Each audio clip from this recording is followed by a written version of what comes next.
Commander Jake Morrison stood at the wide window of Kepler Hub, watching ships from dozens of different worlds dock at the massive space station. Some vessels looked like giant crystals that sparkled in the starlight. Others were smooth and round, like metal eggs. A few had long, thin bodies that twisted like snakes through space. But none looked quite like the human ship that had brought Jake here. Jake wore his best uniform, the dark blue fabric pressed and clean. On his chest, small medals showed his years of service to Earth's military. His brown hair was cut short, and his green eyes held the careful look of someone who had learned to watch and listen before speaking. Today was Jake's first time speaking to the Galactic Council.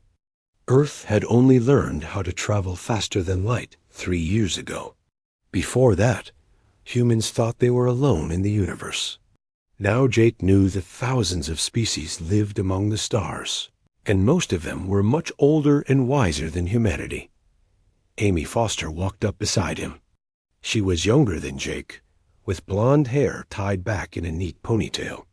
Her job was to help Jake understand the complex politics of the galaxy. She carried a tablet computer that held information about hundreds of alien species. "Are you ready for this, Commander?" Amy asked. Her voice was quiet, but Jake could hear the worry in it. Jake nodded. As ready as anyone can be when they're about to meet beings who have been traveling between stars for thousands of years. They walked through the station's corridors together. The walls were made of some kind of white metal that seemed to glow with its own light. Aliens of all shapes and sizes moved past them. Some walked on 2 legs like humans. Others floated in the air or rolled along the floor on many small wheels. The council chamber was huge. The ceiling stretched up so high that Jake could barely see the top. Hundreds of seats were arranged in circles, each one designed for a different type of alien body. At the center of the room stood a raised platform where speakers could address the entire assembly. Jake and Amy took their seats in a small section marked for Earth. Around them, creatures that looked like walking trees sat next to beings made of living rock. Across the room, Jake saw aliens that looked like giant butterflies with 6 arms instead of wings. The meeting began when a tall, thin creature made of what looked like living crystal stepped onto the central platform. This was Elder Vex High, of the Chronari people.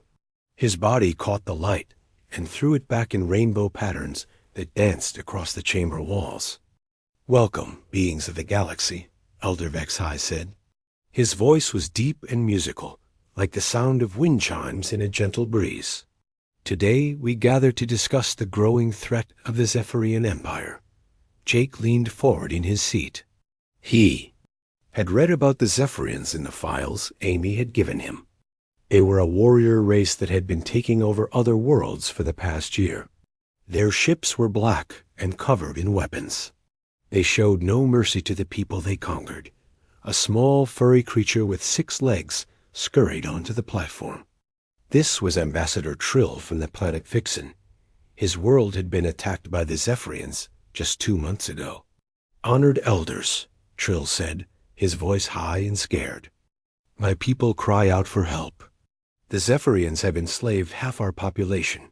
They force our children to work in their mines. They kill anyone who tries to resist. Please, we beg you to send military aid." Jake felt his hands tighten into fists. The small alien's words reminded him of stories his grandfather had told about wars on Earth. But when Jake looked around the chamber, he saw that most of the aliens looked uncomfortable, as if they didn't want to hear about such unpleasant things. Another creature took the platform. This one looked like a giant insect with 4 arms and bright blue skin. "The hegemony has also suffered attacks," she said.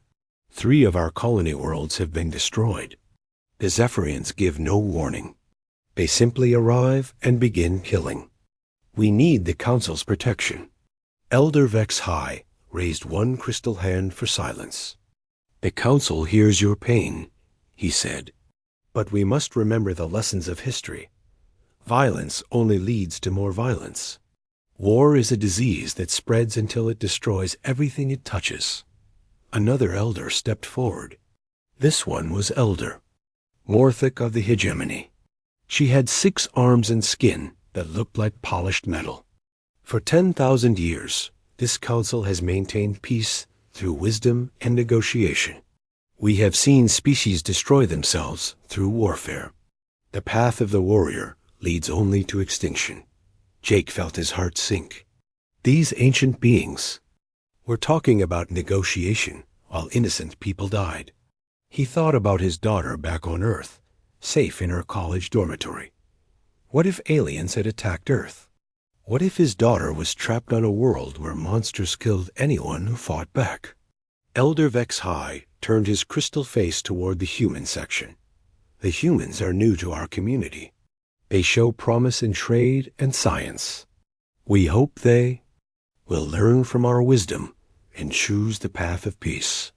The debate continued for hours. Species after species stood up to beg for help against the Zephyrians. Each time, the elders spoke of patience and diplomatic solutions. They promised to send negotiators to talk with the Zephyrian leaders. They offered to provide food and medicine to refugees, but no weapons or soldiers. Finally, the session ended. The council voted to pursue peaceful negotiations with the Zephyrians. No military aid would be sent to the suffering worlds. The elders believed that violence would only make things worse. As the aliens filed out of the chamber, Elder HFY approached Jake directly. The crystal being towered over the human commander, his rainbow light casting strange shadows on the floor. "Commander Morrison," Elder HFY said, "I hope your species will listen to our guidance. War is a mistake that young species often make. We have kept this galaxy at peace for 10,000 years. Trust in our wisdom." Jake nodded politely. "Thank you for your advice, Elder HFY. Earth will consider your words carefully." But as Jake and Amy walked back to their ship, Jake's mind was full of dark thoughts. The elders spoke of peace, but what kind of peace allowed innocent people to suffer? While their leaders debated, Jake had spent his life in Earth's military, and he knew that sometimes good people had to fight to protect those who couldn't protect themselves. The trip back to Earth took 3 days. During that time, Jake wrote his report for the human government. He described the council's decision and the elders' warnings about warfare. But he also wrote about the small, furry creature who had begged for help while his people died in alien mines.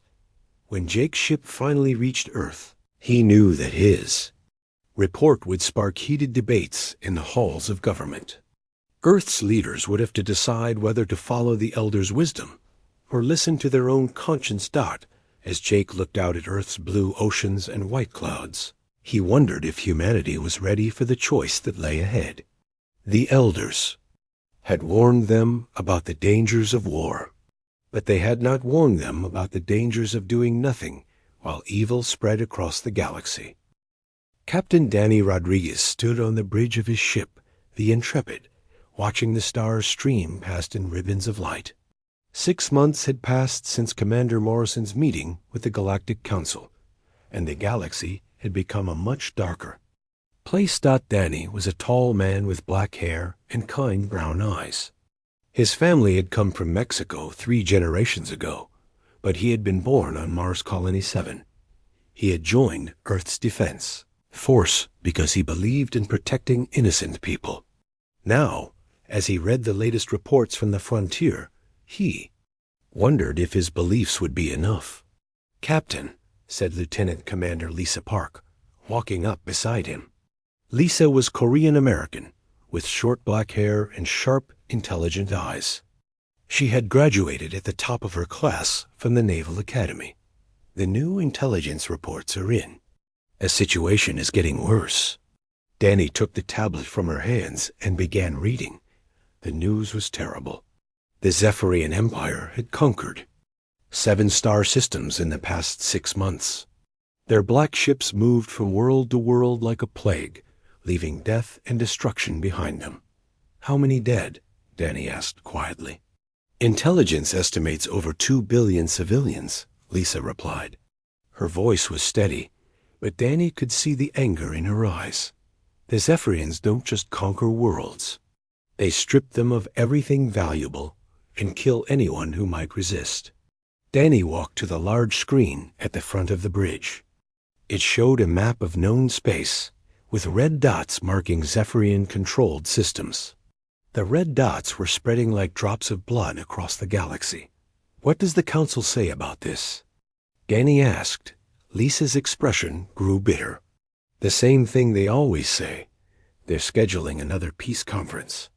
Elder Vexhai issued a statement yesterday, calling for patience and understanding. Danny shook his head. The elders seemed to believe that every problem could be solved by talking. But the Zephyrians weren't interested in conversation. They wanted only conquest and destruction. The ship's communications officer, Ensign Tony Walsh, turned from his station. Tony was a young man from Boston with red hair and freckles.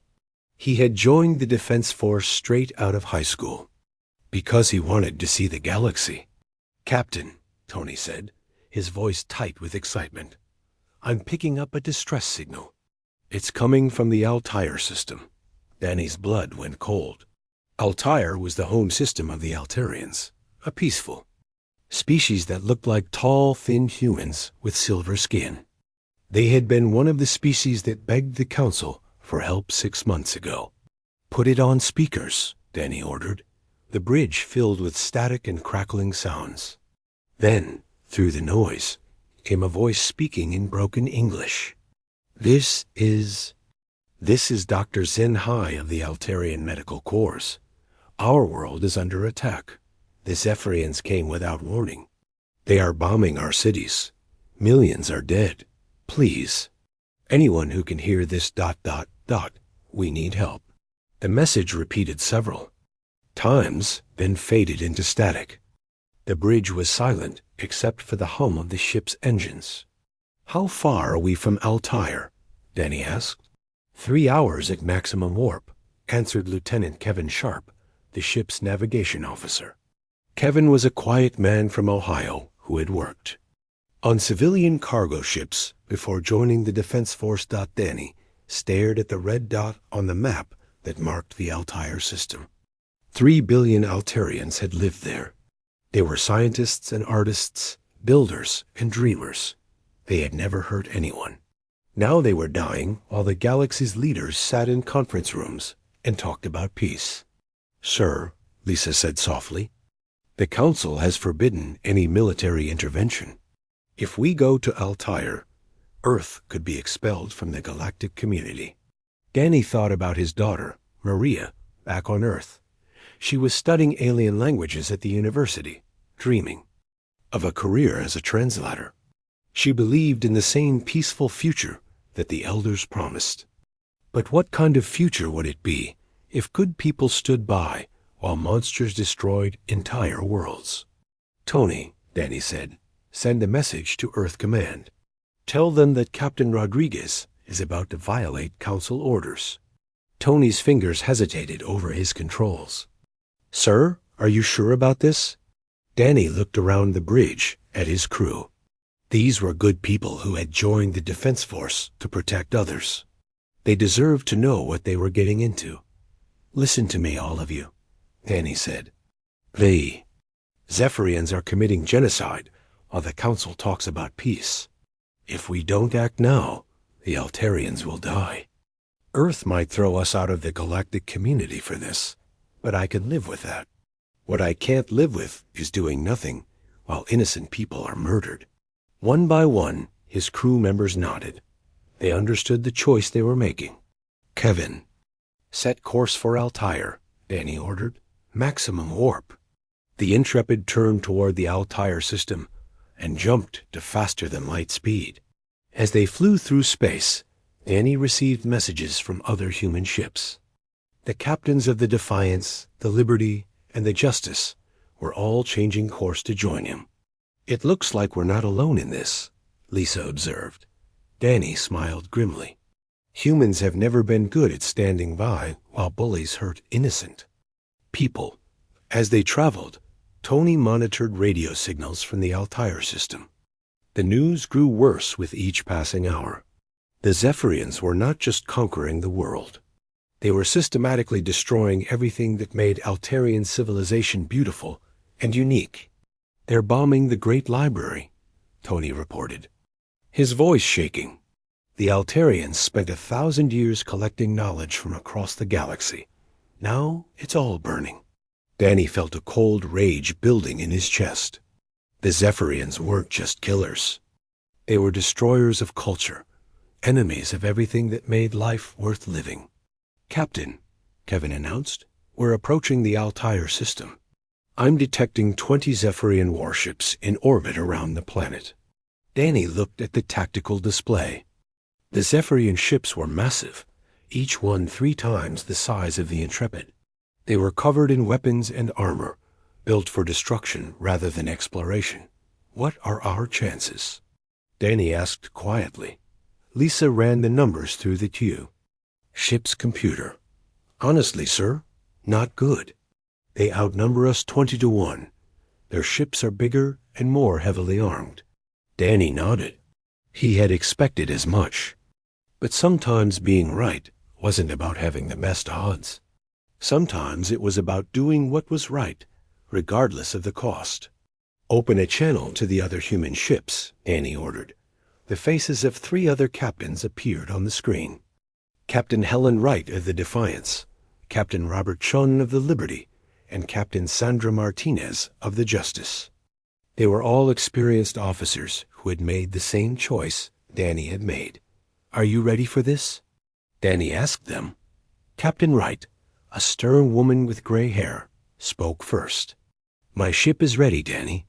The Zephyrians are about to learn what happens when you mess with innocent people." Captain Chun, a quiet man who had served in the asteroid mining fleet, nodded.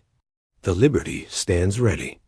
Captain Martinez, a young woman who had earned her command through courage rather than connections, smiled grimly. "Let's show these monsters what human ships can do." Danny felt a surge of pride. These were the kind of people he was honored to serve with. They were about to face impossible odds, but they were doing it for the right reasons. "All ships, prepare for combat," Danny ordered. "We're going to save as many Altarians as we can." The 4 human ships dropped out of warp at the edge of the Altair system. Ahead of them, the Zephyrian fleet hung in space like a swarm of black insects. Below them, the beautiful blue and green world of Altair burned under orbital bombardment. Danny took a deep breath and gave the order that would change everything. "All ships attack." The 4 human ships burst from hyperspace, like arrows shot from a bow. Captain Danny Rodriguez felt his heart pounding as he saw the Zephyrian fleet spread across space like a dark cloud. The enemy ships were huge and black, covered in spikes, and weapons that glowed with evil red light. "Target the command ship," Danny ordered. "All weapons, fire." The Intrepid's quantum torpedoes streaked through space like blue lightning. The other human ships fired at the same moment, their weapons creating a deadly light show against the star field. The Zephyrian command ship, a massive vessel the size of a small city, took the full force of the human attack. The explosion was incredible. The Zephyrian ship split in half, its hull cracking like an egg. Fire and debris scattered in all directions, lighting up the system like a second sun. For a moment, the entire Zephyrian fleet seemed frozen in shock. "Direct hit," shouted Lieutenant Kevin Sharp from his weapons station.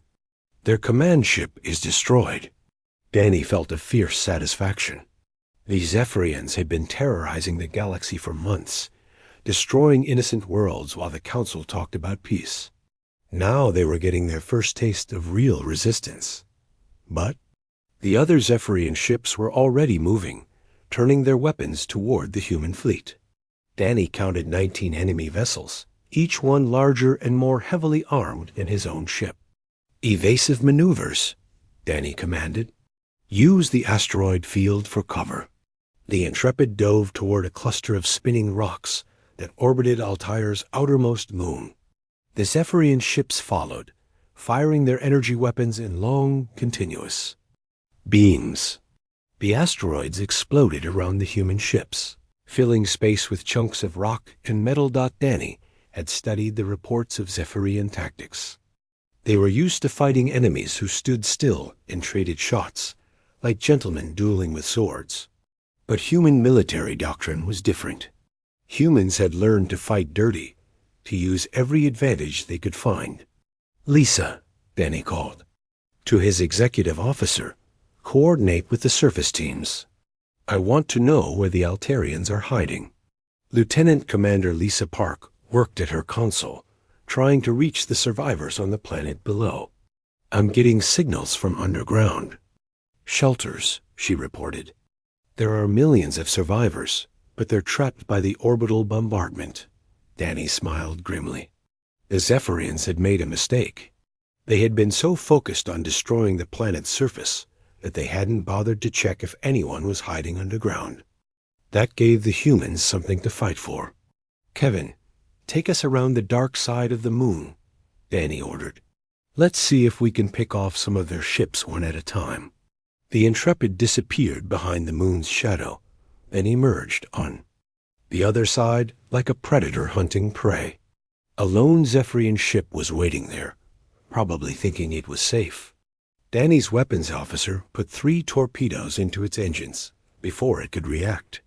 The enemy ship spun helplessly, its propulsion system destroyed. Danny could have finished it off, but he had a better idea. "Tony, hack into their communications system," Danny ordered. "I want to talk to their captain." Ensign Tony Walsh worked his magic with the ship's computers. Within minutes, he had broken through the Zephyrian security systems. The face of an alien captain appeared on the main screen. The Zephyrian looked like a cross between a lizard and a spider, with 8 legs and skin that gleamed like black metal. Its eyes were red and filled with hate. "Human scum," the alien captain hissed. "You dare to attack the mighty Zephyrian Empire? We will crush you like insects." Danny leaned back in his captain's chair, trying to look casual. "Maybe you will. But first, you're going to watch your entire fleet get destroyed. How does that feel?" The Zephyrian captain's eyes widened with fury. "You cannot defeat us. We are the conquerors of worlds. We have destroyed dozens of species." "Yeah, species that didn't fight back," Danny replied. "Species that listened to the Council's advice about peace and negotiation. But humans are different. We learned a long time ago that some fights are worth having." Danny cut the communication and turned to his crew. "Let's show him what we mean." The battle that followed was unlike anything the galaxy had ever seen. The Zephyrians were used to fighting enemies who followed the rules of civilized warfare. They expected their opponents to line up in neat formations and exchange fire at long range. But the human ships fought like wolves hunting in a pack. They used hit-and-run tactics, striking from unexpected angles and disappearing before the enemy could respond. They turned the asteroid field into a weapon, using the planet's gravity to sling chunks of rock at enemy ships. Captain Helen writes. Ship, the Defiance, lured 3 Zephyrian vessels into a trap near the planet's moon. As the enemy ships rounded the moon's edge, they found themselves facing a wall of asteroids that Wright had mined with explosives. The resulting explosion destroyed 2 ships and crippled the third. Captain Robert Chun's ship, the Liberty, used, a tactic that would have horrified the Galactic Council. He positioned his ship near a group of Zephyrian vessels and released his entire supply of cargo containers. The containers were filled with scrap metal and debris, creating a deadly cloud that tore through the enemy ship's hulls. Captain Sandra Martinez's ship, the Justice, demonstrated the human talent for improvisation. When her weapons ran low, she used the ship's industrial fabricators to create makeshift missiles from spare parts. The crude weapons weren't as powerful as military torpedoes, but they were good enough to finish off damaged enemy ships. Danny watched the battle unfold with a mixture of pride and horror. This was what humans were capable of when they put their minds to warfare. They weren't the strongest or fastest species in the galaxy, but they were creative and ruthless when they needed to be. "Captain," Lisa called from her station. "We're getting reports from the planet. The Altarians are coming out of their shelters. They're cheering." Danny looked at the tactical display. Of the 20 Zephyrian ships that had been in the system, only 5 remained. The rest were destroyed or drifting helplessly in space. The survivors were trying to escape, but the human ships were hunting them down one by one. "Tony, open a channel." "To the planet," Danny ordered. The main screen showed the face of an Altarian doctor, one of the beings who had sent the original distress call. The alien's silver skin was dirty and scarred, but his eyes were bright with hope. "Human ships," the doctor said, his voice shaking with emotion. "We thought we were all going to die. How can we ever thank you?" Danny felt a lump in his throat. "Just stay alive, Doctor. That's thanks enough." The last Zephyrian ship tried to ram the Intrepid in a final act of spite. Danny's crew destroyed it with precise weapons fire just seconds before impact. The debris scattered harmlessly against the ship's shields. "All enemy vessels destroyed or disabled," Kevin reported. "The system is secure."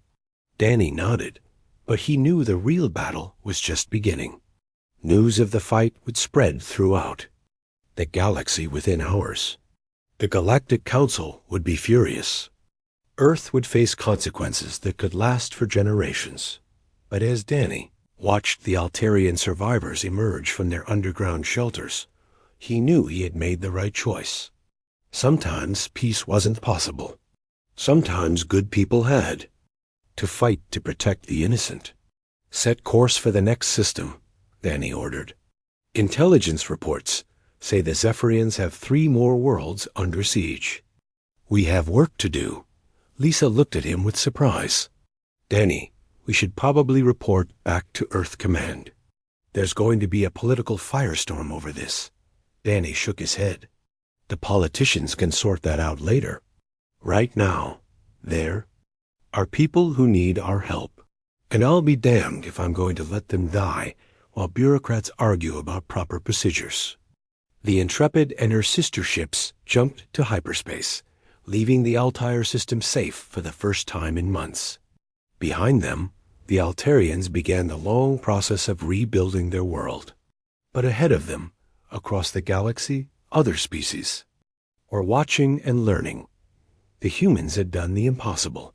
They had defeated the mighty Zephyrian Empire in open battle. They had shown that the Council's way wasn't the only way. And most importantly, they had proven that sometimes the right choice was also the hard choice. The galaxy would never be the same. Admiral Carl Blake stood in the command center of the battleship Defiance, watching the holographic display that showed the entire galaxy. 3 months had passed since the battle at Altair, and the map was covered with moving blue dots that represented human fleet movements. Carl was a tall man with gray hair and sharp blue eyes. He had served in Earth's military for 30 years, fighting in the Martian Independence War and the asteroid belt conflicts. Now, at age 55, he found himself commanding the largest human fleet ever assembled. "Status report," Carl said to his staff officers.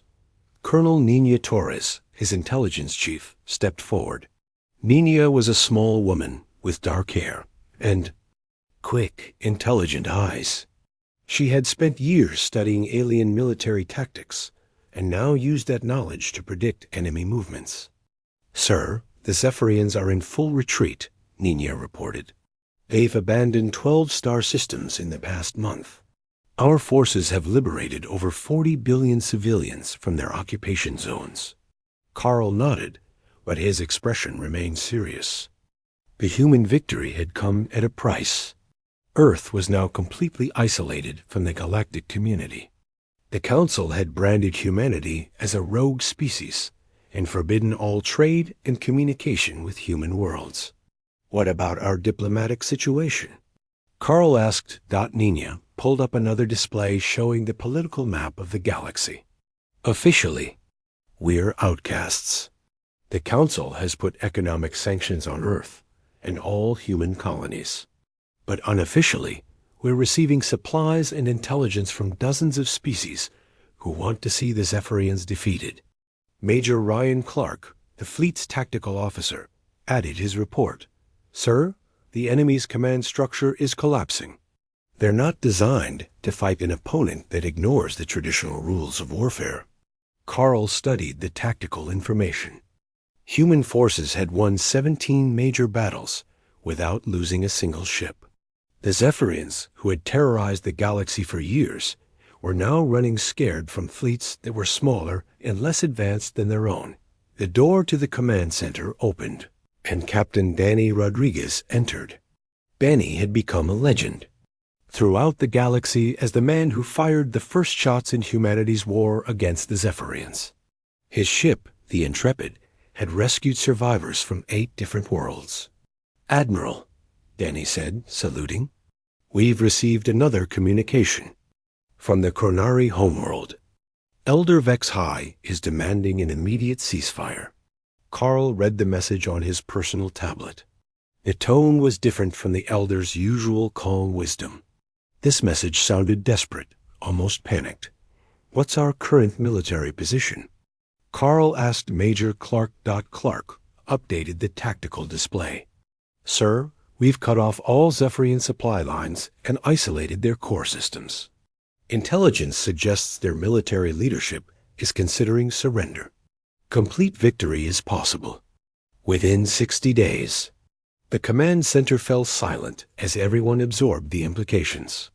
Humanity stood on the edge of achieving something the galaxy's greatest civilizations sighed was impossible: the complete military defeat of a major space empire.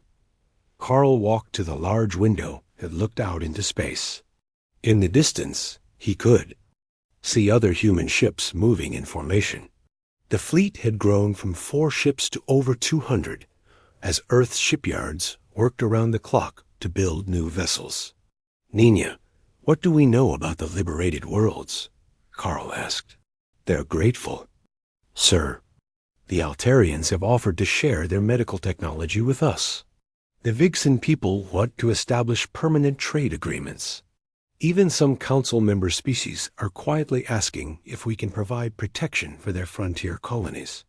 Carl smiled slightly. The irony wasn't lost on him. The same species that had condemned humanity's military actions were now hoping to benefit from human protection. Admiral, Major Clark said, we're receiving a priority transmission from Earth. It's from the President. The main screen showed the face of President Lisa Wong, a woman who had been thrust into leadership during humanity's greatest crisis. Her expression was grave as she addressed the fleet. Admiral Blake, the President said, I want you to know that Earth stands behind your actions. The Council has given us an ultimatum: stop all military operations and submit to their judgment, or face permanent exile from the galactic community. Carl felt his jaw tighten. The Council still didn't understand. They were treating this like a political dispute instead of a war against genocide. What are your orders, Madam President? Carl asked. President Wang's expression hardened. Admiral, I've spent the last 3 months reading reports of Zephyrian atrocities. Mass executions, slave labor camps, the destruction of entire cultures. The Council had decades to stop this, and they chose to do nothing. Our orders are simple. Finish what you started. Carl felt a surge of pride in his species. Humanity had been warned by the elders that warfare would corrupt them, turn them into monsters. Instead, they had shown the galaxy what true strength looked like: the courage to stand up to evil, regardless of the cost. There's something else, Admiral, the President continued. Our intelligence services have intercepted communications from the Zephyrian core worlds. They're not just planning to surrender. They're planning to activate something called the Final Protocol. Nina Torres stepped forward, her face pale. Sir, we've heard rumors about the Final Protocol. Intelligence suggests it's some kind of weapon that can destroy entire star systems. Carl felt ice in his veins. A weapon that could destroy star systems would be capable of killing billions of innocent people. The Zephyrians, faced with defeat, were planning to commit the ultimate act of spite. How much time do we have? Carl asked. Unknown, sir. But our sources suggest they're already beginning the activation sequence. You might have days, or we might have hours. Carl looked around the command center at his officers. These were good. People who had volunteered to fight for justice. Now they faced a choice that would define humanity's future in the galaxy. Nina, I want you to coordinate with all human intelligence assets. Find out everything you can about this final protocol. Ryan, begin planning an assault on the Zephyrian core worlds. We need to stop them before they can activate their weapon. Sir, Danny said quietly, an assault on their core worlds would require every ship in the fleet. If we're wrong about the final protocol, we could be walking into a trap. Carl nodded. That's a risk we'll have to take. The alternative is letting them destroy entire civilizations out of spite.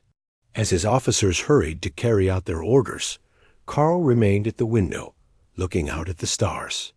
Somewhere out there, the Zephyrians were preparing to commit an act of evil that would make their previous crimes look small by comparison, that the elders had warned humanity about the dangers of warfare. They had said that violence would corrupt human nature, turn them into the very monsters they fought against. But as Carl prepared to lead his fleet into the final battle, he knew the elders had been wrong. War hadn't corrupted humanity. It had revealed what they truly were, a species that would sacrifice everything to protect the innocent. The Zephyrians had forced this choice on them, and now they would face the consequences. All ships prepare for hyperspace jump, Carl ordered. We're going to end this war once and for all. The human fleet turned toward the Zephyrian core worlds, carrying with them the hopes of 40 billion liberated souls and the determination to prevent the greatest act of genocide in galactic history. The final battle was about to begin. The council chamber on Kepler Hub had never been so quiet. Admiral Carl Blake walked into the massive room where humanity's journey had begun 6 months ago. But everything had changed. The seats that had once been filled with confident alien diplomats now held nervous representatives who whispered among themselves. Carl wore his dress uniform, the dark blue fabric decorated with medals from the Zephyrian War. Beside him walked Captain Danny Rodriguez, the man who had started it all, by refusing to let innocent people die. Ambassador Helen Wright, Earth's senior diplomat, completed the small human delegation dot at the center of the chamber. Elder HFY waited for them. The crystal being's usual bright glow was dimmed, making him look older and more fragile than before. The other elders stood nearby, their ancient faces showing confusion and worry. Admiral Blake, Elder HFY began, his musical voice lacking its former authority. The Council has watched your species' actions with growing concern. The Zephyrian Empire has surrendered unconditionally. Their fleets are destroyed, their worlds occupied by human forces. You have achieved what we believed impossible. Carl took his place at the speaker's platform, looking out at the assembled representatives. Many of them were from species that had been liberated by human forces. Their expressions showed gratitude rather than fear. Elder HFY, Carl replied, my species tried to work within your system. We warned you about the Zephyrian threat and offered to help through diplomatic channels. But you chose to prioritize politics over lives. Elder Morthic of the Hegemony stepped forward, her 6 arms moving in agitation.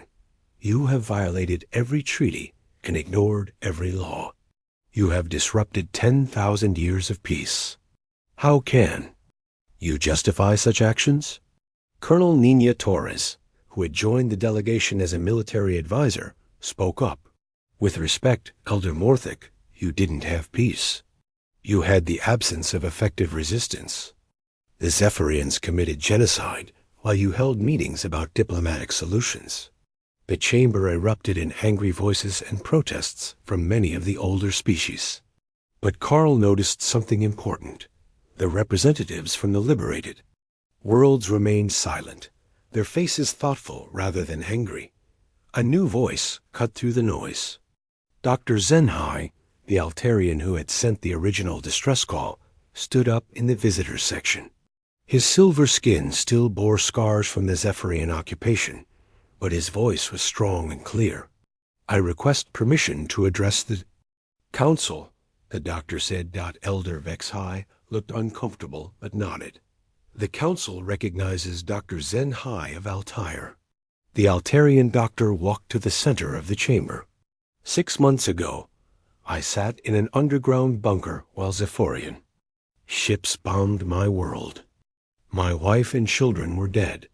My civilization was being destroyed. I sent a desperate message into space, hoping someone would hear it. He turned to look at the human delegation. 4 human ships answered that call. They were outnumbered 20 to 1, but they came anyway. They saved my world and millions of lives. While this council debated and talked, the humans acted. More voices joined in from around the chamber. Ambassador Trill of the Vixen people stood up, his furry form shaking. With emotion, the humans saved my world, too. They didn't ask for payment or territory. They just wanted to stop the killing. Captain Kira Mole of the Hegemony Colonial Defense Force rose from her seat. My fleet had orders not to engage the Zephyrians.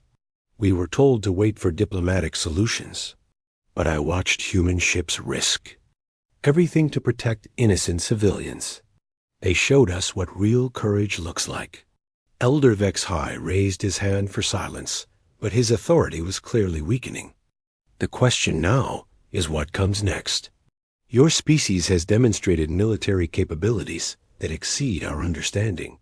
But power without wisdom leads to the same path as the Zephyrians. Carl stood up, commanding attention from every being in the chamber. You're right, Elder Vexhai. Power without wisdom is dangerous, but wisdom without power is useless. For 10,000 years, your council has had wisdom, but lacked the will to act when action was necessary. He gestured toward Danny Rodriguez. This man risked his career and his ship to save lives when your system failed. He represents the best of human military tradition, the understanding that sometimes peace can only be preserved through strength.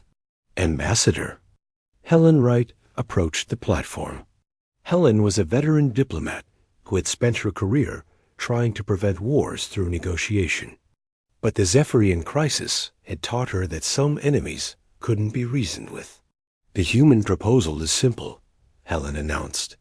We will work within the galactic community, but we will not accept a system that enables genocide through inaction. Military force must be available when diplomatic solutions fail. Elder Vexhai's crystal form flickered with what might have been fear. And if the council refuses your terms? Carl's answer came without hesitation. Then humanity will continue to act according to our own judgment. The galaxy's oppressed peoples have already begun asking us for protection. We will not abandon them to satisfy your political convenience. The debate continued for hours, but the outcome became clear as more and more liberated worlds spoke in favor of the human proposal. The elders found themselves facing a choice between accepting change or becoming irrelevant. Finally, Elder Vexhai called for a formal vote. The result was closer than Carl had expected, but it was enough.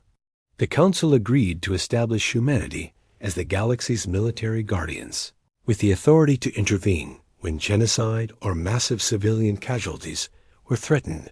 As the delegates prepared to leave, Elder Vexhai approached Carl one final time.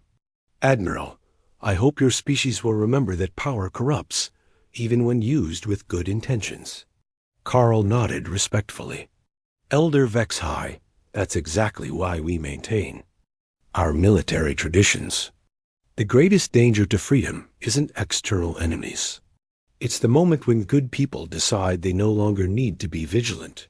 3 weeks later, Carl stood on the bridge of the Defiance as it patrolled the Outer Rim territories. The ship's sensors showed peaceful traffic moving between star systems, cargo vessels and passenger ships going about their normal business.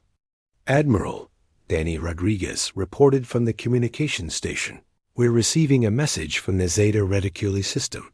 They're reporting suspicious ship movements near their border. Carl looked at the tactical display. The Zeta Reticulans were a peaceful species that had been targeted by raiders in the past. Before the war, they would have petitioned the Council for help and waited months for a response. How long to reach their system? Carl asked.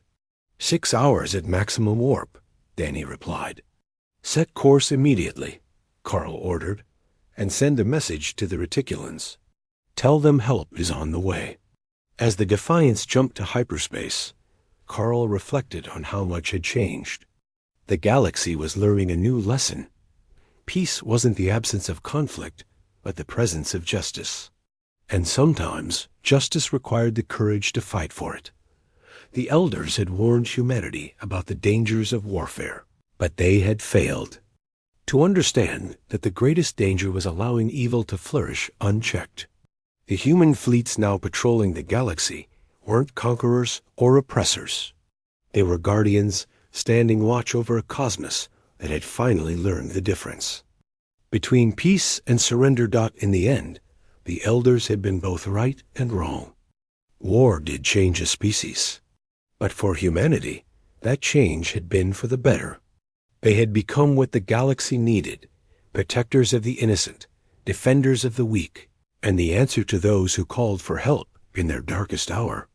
Stars stretched endlessly ahead, filled with worlds that could now sleep safely, knowing that someone was watching over them. And in the depths of space, human ships continued their eternal patrol, carrying with them the simple but powerful message that evil would never again go unchallenged.